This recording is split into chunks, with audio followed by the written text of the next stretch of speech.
Assalamualaikum warahmatullahi wabarakatuh. Ketemu lagi dengan saya Muhammad Reski. Hari ini kita akan membahas tentang wirausaha di bidang industri kreatif.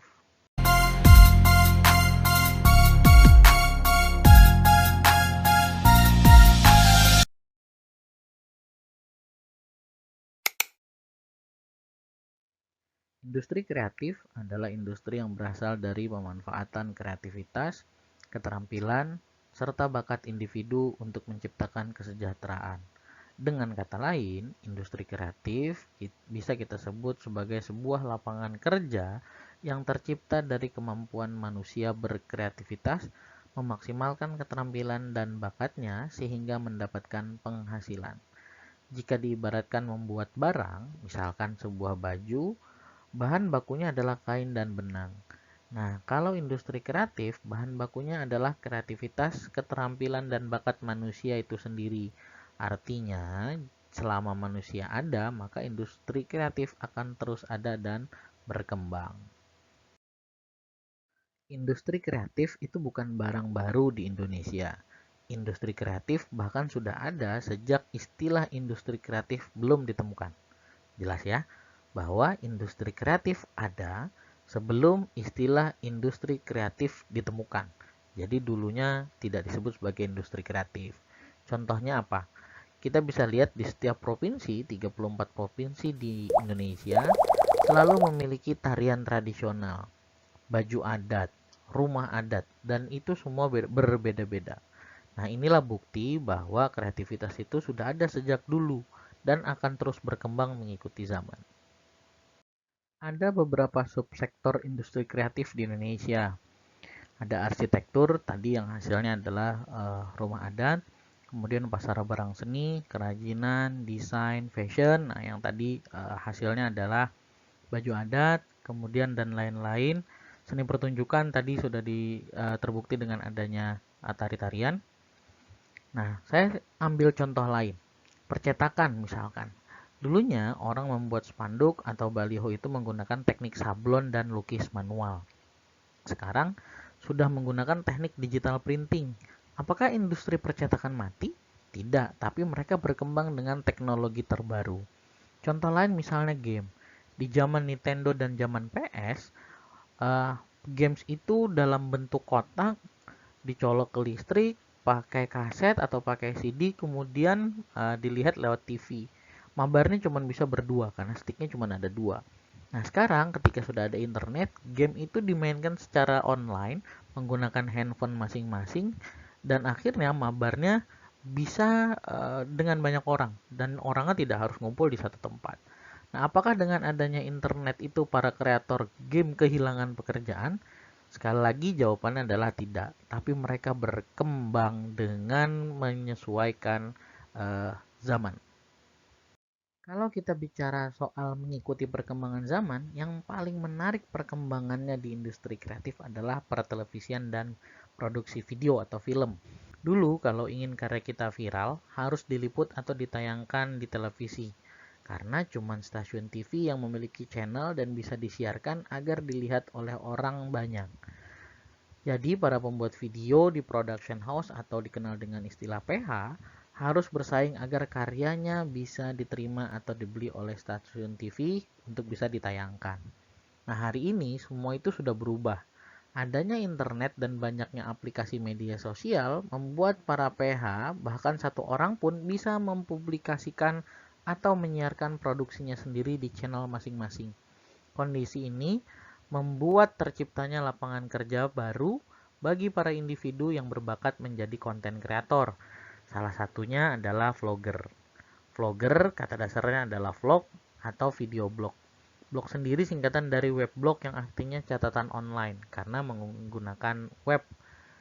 Jadi vlog bisa diartikan sebagai catatan atau pesan atau karya dalam bentuk video yang disiarkan secara online. Nah, berarti vlogger bisa kita artikan sebagai orang yang membuat catatan, pesan, atau karya dalam bentuk video yang bisa dilihat secara online. Karena kebanyakan vlogger menggunakan aplikasi YouTube sebagai channelnya, maka mereka itulah yang kita sebut sebagai YouTuber. Nah, dengan demikian, YouTuber baik sendiri maupun yang memiliki tim bisa disebut sebagai wirausahawan.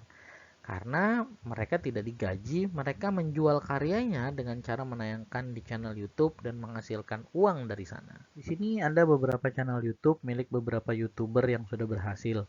Kalau ada yang berkomentar, wah mereka kan artis pak, wajar kalau akun mereka terkenal.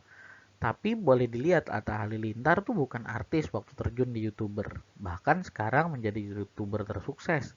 Menurut saya justru artis-artis ini sekarang yang mulai hijrah dari TV ke YouTube untuk menjadi YouTuber. Mungkin karena penghasilannya bisa jadi melebihi pendapatan mereka sebagai artis di TV ya. Kalau ada yang berpendapat lain, misalkan mereka kan eksisnya di Jakarta, Pak, wajar kalau sukses. Nah, di sini ada nih YouTuber Kalimantan Selatan, nama channelnya Ones, subscribernya sudah 1 jutaan dan itu pasti menghasilkan. Nah, kalau masih ada yang komplain lagi, iya Pak, itu kan di Banjarmasin. Nah, ini ada nih channel namanya Coli Airbrush, tinggalnya di Kota Baru, dekat dengan kampus kita. Saya kenal dengan orangnya, saya pernah tanya, pemasukannya itu per bulan sudah mencapai angka jutaan. Nah, tapi apakah mereka ini langsung mendapatkan uang ketika memulai jadi YouTuber? Harusnya sih tidak. Pasti lah ya, bisa dipastikan tidak. Mereka harus mengumpulkan 1.000 subscriber dan 4.000 watch time. Kemudian ada proses monetisasi dari official YouTube. Nah, apakah itu berat? Sangat berat pasti. Makanya jangan fokus pada target subscriber dulu, tapi fokuslah pada konten. Untuk urusan konten, ada beberapa tema video yang biasanya dibuat oleh para YouTuber. Ini baru sebagian yang saya bisa ambil dari banyaknya video yang ada di YouTube. Pertama ada daily activity. Itu biasanya di akunnya Rans dan Mbak Im Paula, cerita tentang kegiatannya sehari-hari. Kemudian ada prank, ada social experiment, ada tutorial. Nah, kalau tutorial ini biasanya yang ada di YouTube ada tutorial memasak, kemudian tutorial makeup artist, kemudian unboxing yang paling banyak itu soal HP, kemudian ada review barang-barang sehari-hari, biasanya barang-barang jualan online, kemudian tips, dan yang paling saya suka itu adalah traveling. Jadi kalau di tema di traveling ini, si YouTuber biasanya jalan-jalan ke suatu tempat, kemudian dia bercerita soal suasana di sana, kasih info perjalanan tentang bagaimana transportasinya, di mana hotelnya, berapa harganya, kemudian tempat-tempat makan yang recommended. Nah, yang menarik, biasanya mereka itu kalau sudah cukup terkenal, biayanya semua ditanggung oleh endorsement atau sponsor. Nah, ini yang saya tunggu-tunggu. Kemudian yang lain ada video parodi, cover lagu juga banyak. Kemudian ada yang membuat film pendek dan yang biasanya, tapi ini agak hati-hati karena akun-akun berita atau info ini kadang bisa salah kutip info sumber sehingga menjadi sumber hoax.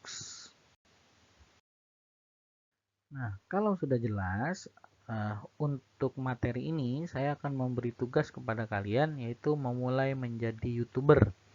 Saya coba simpulkan ada 5 tahapan untuk memulai menjadi YouTuber. Yang pertama bikin akun YouTube. Kalau sudah ada lebih bagus. Yang kedua pilih tema konten. Tadi ada beberapa yang sudah saya sampaikan. Kalian pilih satu atau beberapa untuk menjadi tema. Tapi sebaiknya konsisten satu tema saja. Kemudian action. Kalian bisa menggunakan handphone atau kamera kalian sendiri untuk mengambil gambar. Cuman pada tahapan ini saya konsentrasinya kepada suara karena biasanya ada kendala dalam proses perekaman soal suara. Jadi saya sarankan siapkan backup penyimpanan suara agar lebih jelas. Biasanya pakai handphone lain atau pakai clip on atau pakai apalah, yang penting kalian punya backup untuk penyimpanan suara yang lebih jernih. Kemudian tahap berikutnya adalah editing. Kalian pasti menggunakan aplikasi editing, boleh di handphone, boleh pakai laptop. Kemudian yang penting dari editing ini saya ingin kalian mempunyai opening. Kalau istilah di video sih kalau tidak salah namanya bumper. Jadi di awal seperti di video ini kalian bisa lihat di opening ada sedikit bumper video. Jadi itu ya semacam pembuka lah. Nah, kalian bikin tapi jangan terlalu panjang, tidak lebih dari 30 detik karena biasanya kalau terlalu lama orang akan banyak men-skip video. Nah, kemudian tahapan terakhir adalah upload. Di upload ini ada 3 bagian yang penting. Yang pertama adalah title atau judul. Kalian harus bisa bikin judul itu menarik. Menarik kalau istilah sekarang namanya clickbait, memancing orang untuk mengklik tautannya kita atau linknya kita. Terus yang kedua, description atau deskripsi. Kalian harus tulis tentang apa sih video kalian ini. Kemudian jangan lupa kalau menggunakan background lagu atau potongan lagu, sebaiknya tulis nama penyanyi aslinya, kemudian judulnya apa, karena itu berkaitan dengan hak patennya orang. Biasanya YouTube tuh melarang menggunakan hak orang lain. Kok melarang hak orang lain? Melarang menggunakan karya orang lain. Nah, sehingga kalau kita tulis copyrightnya di deskripsi harusnya sih aman. Saya pernah mencoba di video pertama. Nah, yang terakhir adalah thumbnail. Thumbnail itu kalau di media di koran istilahnya eye catching, ada tampilan cover kalau di buku yang menarik. Jadi pada saat ditampil di wallnya orang, video kalian tuh punya punya daya tarik tersendiri dari sisi tampilan. Tugas ini nantinya harus dikirim lewat email. Nah, tapi belajar dari tugas sebelumnya, ketika kalian disuruh mengirim tugas lewat email, ternyata masih banyak yang salah dalam tata cara mengirim email. Bukan tidak bisa mengirim email ya. Emailnya sih masuk, tapi tata cara email, cara mengirim emailnya masih salah. Jadi setelah ini saya akan kasih tutorialnya.